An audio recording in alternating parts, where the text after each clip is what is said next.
사냥 이태준 1942년 심란한 것뿐 무슨 이렇다 병이 있어서도 아니요 자기 체질에 저혈이 맞으리라는 것은 무슨 근거를 가졌어도 아니었다. 저혈은 돼지피입니다. 손이 바쁘던 때에는 어서히 잡무에 세거나 조용히 쓰고 싶은 것이나 쓰고 읽고 싶은 것이나 읽으리라 연불처럼 외워왔으나 이제 막상 손을 더 대일해야 대일 수가 없게 되고 보니 그것들이 잡무만은 아니었던 듯 와라 그리워지는 그 편집실이요 그 교실들이었다. 사람이 안정한다는 것은 손발이 편안해지는 데 있는 것은 아니었다. 하는 한동안 문을 닫고 손발에 틈을 주어 보았다. 미닫이 가까이 앉아 앙상한 앵두나무 가지에 산새 나리는 것도 내다보았고 가랑이 부르는 응달진 마당에 쌀앙눈 뿌리는 소리도 즐겨보려 하였다. 그러나 하나도 마음의 안정을 가져주지 않을 뿐 아니라 점점 신경을 날카롭게 메마르게 해주는 것만 같았다. 이번 사냥은 이런 신경을 좀 누겨보려는 한가 산책에 불과한 것이었다. 하는 즐거웠다. 오래간만에 학생 때 친구 윤을 만나는 것도 반가웠다. 편지 한 장으로 구정을 생각하여 모든 것을 주선해 놓고 부르는 그의 우정이 감사하였다. 오래간만에 총길을 걸을 것, 험준한 산마루를 달려볼 것, 신에게서 받은 자세대로 힘차게 가지를 뻗은 정정한 나무들을 쳐다볼 수 있을 것. 나는 꿩을 떨구고 닿는 노루와 나는 빨리 뛰어가는 말입니다. 나는 꿩을 떨구고 닿는 노루와 맷 도야지를 꼬꾸라뜨릴 것. 허연 눈 위에 온천처럼 용솟음쳐 흐를 피. 통나무 화토불에 가죽재 구워 뜯을 짐승의 다리. 생각만 해도 통쾌한 야성적인 정열이 끌어올랐다. 아무리 문화에 길들었어도 사람의 마음 한구석에는 야성의 향수가 늘 대기하고 있은 듯 하였다. 월정리에서 차를 나리니 월정리는 강원도 철원에 있는 마을입니다. 월정리에서 차를 나리니 유는 약속대로 두 포수와 함께 폼에 나와 기다리고 있었다. 유는 한의 손을 잡으며 그냥 만나선 어디 알겠나 하며 의심스럽게 쳐다보았다. 한 역시 한참 마주 들여다보지 않을 수 없었다. 15해라는 세월이 인생에겐 이렇게 긴 글쎄그려 대합실에서 나와 포수들과 지면을 하고 담배를 한 대씩 피워물고 찻길을 건너 서북편으로 총길로는 꽤 넓은 길을 걷기 시작하였다. 늙은 포수는 꿩철 따위는 꿩철은 꿩 사냥용 탄환입니다. 꿩철 따위는 아예 재지도 않는다고 하였고 젊은 포수만이 우선 저녁 창거리라도 장만해야 한다고 단자를 재이더니 길섭으로만 꼬리를 휘저으며 달아나는 도무라는 개의 뒤를 따랐다. 도무는 톰의 일본식 발음입니다. 도무라는 개의 뒤를 따랐다. 전에는 황무지였으나 수리조합 덕에 개간이 되어 한 10리 들어가도록은 메초리 한 마리 일지 않는 탄탄대로였다. 여기를 걷는 동안 하는 윤에게서 대서업자로서 본 인생관이라고 할까 세계관이라 할까 단편적이나마 솔직하긴 한 이야기를 심심치 않게 들었다. 결국 민중이란 어리석은 것이라는 것, 이 어리석은 무리들에게 도의를 베푸는 손은 너무 먼데 있는데 그렇지 않은 손들은 그들의 주위에 너무 가까이 너무 많이 있다는 것이다. 그래 그들은 행복하기가 쉽지 못하다는 것이다. 학창을 처음 나와서는 그들을 위해 의분도 느끼었으나 자기 하나의 의분점은 이른바 홍로점설에 불과하였고 홍로점설은 빨갛게 달구어진 화로 위에 눈 몇 송이 뿌린 것과 같다는 뜻입니다. 홍로점설에 불과하였고 그런 몰입에 들만의 촌업사회에 끼어 1, 2년 생계를 세우는 동안 어느 틈엔지 현실에 영리해졌다는 것이요. 그 덕에 오늘에 이르는 사무실 문을 닫고 이렇게 3, 4일씩 나와 놀아도 집에서 조석 걱정은 않게끔 되었노라 실토하였다.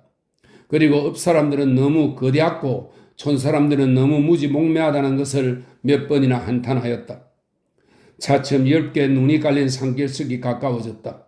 동네를 하나 지나서부터는 논 대신 밭들이 나오며 길도 촌맛이 나기 시작했다.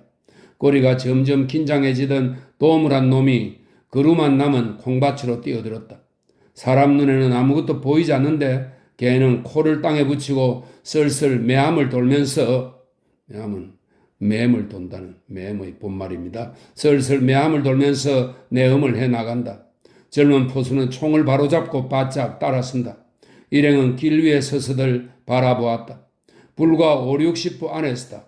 아무것도 보이지 않던 밭고랑에서 푸드득 하더니 수염낭은 술을 놓은 작은 주머니, 수염낭을 이야기합니다. 수염낭 같은 장기 한 마리가 뜬다. 날개가 제대로 피어기 전에 총불에서 흰 연기가 찌 뻗더니 탕 소리와 함께 꽁은 그 순간 물체가 되어 밭둑에 툭 떨어지는 것이었다. 한은 꽁을 주우러 뛰어갔으나 개가 먼저 와 물었다. 한이 달래보았으나 개는 쏜살같이 저희 주인에게로 달아났다.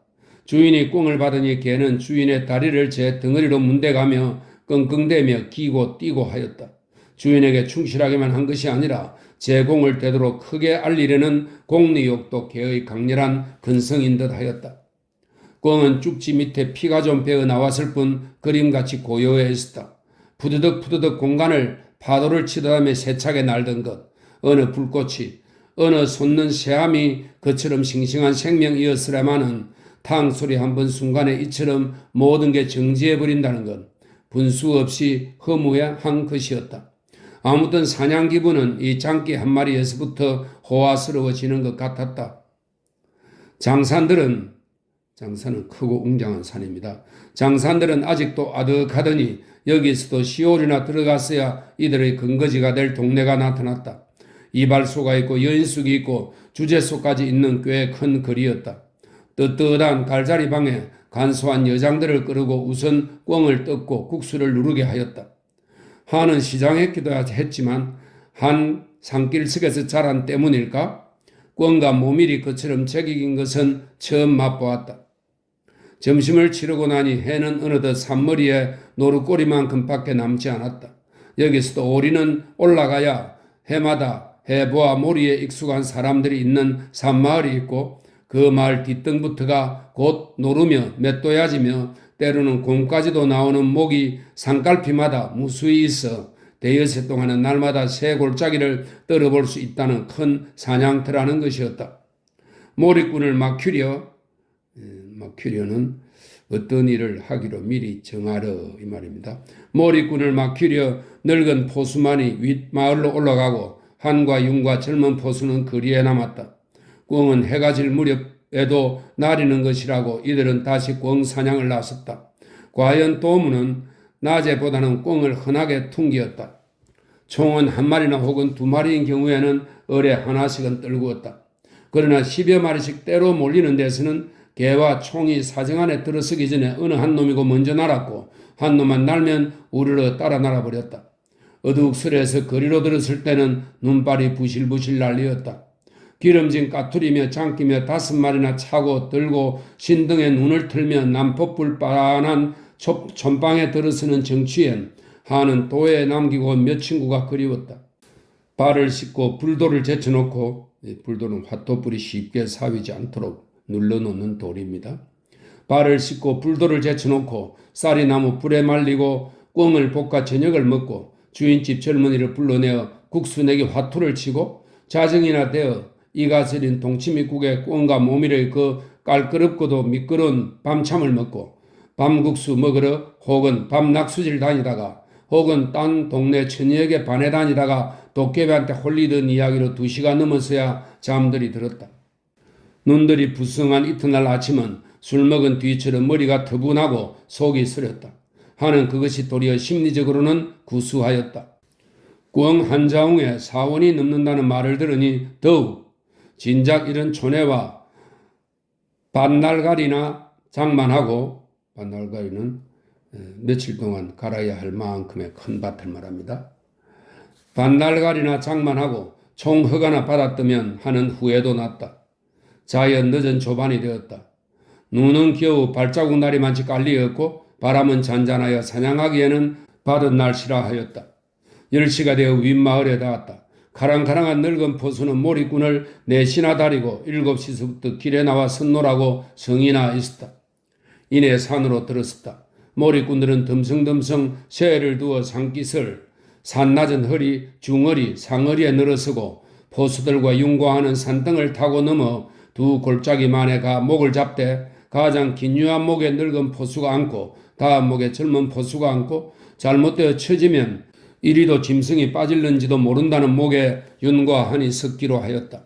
이들은 만일에 짐승이 오는 눈치면 소리를 질러 다른 목으로 에워만 놓으라는 것이었다. 거의 1시간이 걸렸어야 뚜뚜 소리들이 들려왔다. 아래 위로 맞받으면서 가닥나무를 두드리면서, 뜻갈나무의 방언입니다. 가닥나무를 두드리면서 산을 싸고 넘어왔다. 산 비둘기가 몇 마리 날았을 뿐 짐승은 나타나지 않았다. 포수들은 이번엔 다음 산의 자차분한 솔밭 속으로 들어서며, 자차분한 잘고도 차분한 이런 뜻입니다. 자차분한 솔밭 속으로 들어서며 자귀를 해 나가기 시작하였다. 자기는 짐승의 발자국을 따라 나가기 시작했다 그 말입니다. 자귀를 해 나가기 시작하였다. 늙은 포수는 이내 꽤 큰 노루의 발자국을 찾아내었다. 자국난 데 눈을 만져보더니 이날 아침에 지나간 것이 틀리지 않다 하였다. 한등성이를 넘을 때였다. 갑자기 또 이악스럽게 짖는 소리가 났다. 늙은 포수는 앞불사하며 혀를 찼다. 개가 너무 멀리 앞질러가 퉁긴 것이었다. 송아지 같은데 목과 다리만 날씬한 것이 벌써 꺼불거리고 다음 산비탈을 뛰고 있었다. 늙은 포수는 큰 사냥터에 꿩 사냥개를 다리고 왔다고 쩡쩡거렸다. 개는 임자가 불러도 자꾸 짐승만 다우쳤다. 저 노루는 오늘 백리도 더 갈 거요. 포수들은 그 노루는 단념하고 다른 데 머리를 붙였다. 또 헛탕이었다. 그 다음 산마루에서 불을 해놓고 점심들을 먹을 때다. 하는 배가 아직 든든하나 다리가 아팠다. 담배를 한 대 피워 물고 꽤 높은 고개에 분수령에 앉아 멀리는 첩첩한 산등성이를 내어다보는 맛과 가까이는 아람찬 잣나무들의 드센 가지들을 쳐다보는 것만도 통쾌하였다. 몰입꾼들은 배 보자기를 끌어놓고 신누른 조밥덩이들을 김치 쪽에 버무려 우적우적 탐스럽게 먹었다. 그 숙된 사나이들과 핫도불에 둘러앉아 인생의 한때를 쉬어보는 것도 즐거운 일이었다. 그들의 빈 보자기들이 다시 그들의 꽁무니에 채워지고 곤방대들을 꺼내 물 때다. 포수 하나가 무엇하고인지 소리를 꽥 질렀다. 몰입꾼의 하나가 총을 집어들고 만적거린 것이었다. 그 사람이 총묘리를 몰라서요? 알고 모르고 그 사람이 노를 다 쌌는걸요? 노를 쏘다니? 하는데 침이 지르르한 두터운 입술이 벌쭉거리며 얼굴이 시뻘개진 당자가 불 앞으로 왔다. 혼소리, 홈질로 꿰맨 옷의 솔기입니다. 혼소리 희끗희끗 달았으나 곤색 양복 조끼를 저고리 위에 입은 것이나 챙이 꺾이었으나 도리우찌를 쓴 것이나 찌까다비를 치는 것이나 몰입꾼 폐에서는 이체였다. 그러면서도 얼굴만은 어느 쪽에서 보든지 두리두리한 것이 흰자의 많은 눈이 공연히 실lun거리는 것이라든지 기중 어리숙해 보이는 사람이었다. 아, 자네가 언제 총을 놔봤나? 늙은 포수가 물었다. 왜 난 쏘면 총알이 안 나간답니까? 우쭐렁한 대답이었다. 이런 젠장, 누가 총알이 안 나간대서 언제 놔봤는 했지? 그는 아이처럼 흐하하 웃었다. 그리고 대뜸 신이 났다. 사람 쏠 뻔하던 얘기 할까요? 어디 들어보세요. 아마 하마터면 맹꽁이 쉘 차는 걸, 맹꽁이 쉘은 수갑을 찬다 이 소리입니다. 요 아래 참나무 굴서 그랬대지? 그럼요. 아, 꽁만 보고 냅다 쏘고 났더니 바로 그쪽에 쑥 굽는 폐가 또 둘이나 섰는 걸 금세 보고 깜빡 야저먹었지. 야저면 잊어버렸지란 뜻입니다. 가만 보니까 사람이 둘이 다 감대가 없군요. 맞았으면 쓰러지 뵐 수 있겠나요? 집으로 36개를 부르려는데 한 녀석이 도끼를 잔뜩 들고 성금성금 내려오지 않겠나요? 그때 다리가 떨려 뛸 수도 없고 예끼 정칠 이왕 저놈 도끼에 죽느니 총으로 한 방 먼저 갈기나 본다고 총을 바짝 쳐들었죠. 저놈이 소리를 지를 것만 같아서 겨냥을 할 수가 있어야죠. 그냥 어린만 대고 잔뜩 들고서 가까이만 오길 기다렸죠. 시험이 시커먼 여간 깜대가 아니죠. 저만큼 오길래 방아쇠를 지껏 당겼죠. 귀에서 냉 소리가 났는데 총이 굴르지도 않고 연기도 안 나가고 저놈은 그냥 덜레 벌써 앞으로 다 왔겠나요? 탄잘 을길에 재지도 않고 방아쇠만 당겼으니 나가긴 왜 나가요? 인전 이놈 도끼에 대가리를 찍히고 마는구나 하고 앞이 캄캄해지는데 얼른 정신을 차려보니까 그잠 벌써 쇠꼬비 한 기장은 지나서 날아가고 있지 않겠나요? 보니까 한 손엔 숫두를 들고 게을러 도끼 갈라 가는 걸 모르고 한바탕 산마루에 웃음판이 벌어졌다. 아니 총은 웬 총인데? 그의 사촌이 한때 면장으로 총을 가지고 있었다는 것이었다. 그는 아직도 너머 동네에서 볕백이나 걷어들이고 산다는 것이었다. 이날은 오후참에도 결국 탕 소리를 못 내어보고 날이 오고 말았다. 다음 날도 노루 한 마리가 또야지 한 마리를 퉁기고도 몰입꾼들이 몰린 데 너무 몰리고 뜬 데는 너무 뛰어 어느 한 마리도 총목에 몰아넣지 못하고 말았다. 사흘째 되는 날은 윤이 아침길에 나가더니 꿩을 2마리나 쏘아 하는 기운도 지치고 하여 점심에 국수나 눌러 먹는다는 핑계로 혼자 거리에 떨어지고 말았다. 저녁 상이 나오도록 사냥꾼들은 돌아오지 않았다. 상을 물리고 거리길에 나서 어정거리는 때였다. 쿵 소리가 시커먼 병풍처럼 둘린 뒷산 어느 갈피에서 울려 나왔다. 연이어 또 한 방 쿵 울렸다. 하는 궁금했으나 기다리는 수밖에 없었다. 포수들은 그 후 2시간이나 뒤에 나타났다. 황소마하나 맷도야지를 잡았다는 것이다. 참나무를 베어 그 위에 엉져 싣고 꺼놓으라니 제대로 날이 올 리가 없었다. 옆으로 굴려 한번 도랑이만 떨구면 여간에 끌어올릴 수가 없었다. 겨우 윗동네 앞까지 와서는 몰입꾼들도 허기가 져 모다 흩어졌다는 것이다. 유는 한들어 오늘 밤 안으로는 피가 식지 않을 것이니 올라가자 하였으나 하는 저녁 먹은 것도 그저 뭉클한 채요. 어둡고 춥기도 하였고 또 꼭 저열을 먹기 위해 온 소위 피꾼도 아니요. 포수의 말에 의하면 식은 피라도 중탕을 하여 데우면 조금도 다를 것이 없다 하므로 이튿날 식전에들 올라가기로 한 것이다. 세수들만 하고 해돋이의 윗마을로 올라왔다. 동네 사람들은 벌써 허옇게 나와 둘러싸고 있었다. 그 속에서 몰입꾼 하나가 불거져 뛰어오더니 뭔지 변이 생겼습니다 했다. 무슨? 어떤 놈이 밤에 와 벨 온통 갈러 필 죄 쏟아놓고 열은 때도 열은 썰개의 방언입니다. 열은 때도 못 가고 터뜨려만 놓고 살도 여러 건이나 떼갔군요. 가보니 정말 그대로였다. 빛깔이나 털의 거침부터 짐승이라기보다 여러 백년 된 고목의 한 토막 같은 게 쓰러졌다. 도적은 그 뼈만 가르지 않고 뒷다리 살을 썩둑썩둑 베어갔다. 그것을 총질한 늙은 포수는 입술이 파래졌다. 이건 이 동네 사람들이 틀림없죠? 하더니 구장 집을 물었다. 구장은 차도 어떻게 하시려? 가만들 계쇼. 내게 맡기쇼. 늙은 포수는 구장을 시켜 동네 젊은 사람들을 모조리 구장 내 사랑으로 모이게 하였다. 모두 7, 8인밖에 안 되는데 그 중에 4사람은 이들의 몰입꾼들로 그 도끼 갈라 나가려던 숫쟁이를 총으로 쏘았다는 곤색 양복 조끼짜리도 물론 끼어 있었다. 이 칸방에 쭉 둘러 좌정이 되기를 기다려 늙은 포수는 한편 어금니는 빠졌으나 말은 야무지게 입을 열었다. 이게 한 사람의 짓이 2사람의 짓도 아닌 걸 가지고 이렇게 동네 여러 군데를 오시란 건 미안한 줄도 모르지 않쇼다만 사세 부덕 이쯤 된 게니 잠깐만 용서들 하시오. 내 방법이란 한 가지밖에 없시오다. 주인장 물을 두어 대야만 뜨끈하게 떼어내 오시오. 고기에 탐내 그랬겠소? 썰개에 탐이 났지만 어두워서 썰개는 터뜨리기만 해놓고 왔던 김이니 고기도 떼간 게지. 아무튼 그 고기를 오늘 아침에 삶아놓고 뜯어먹고 왔을게요.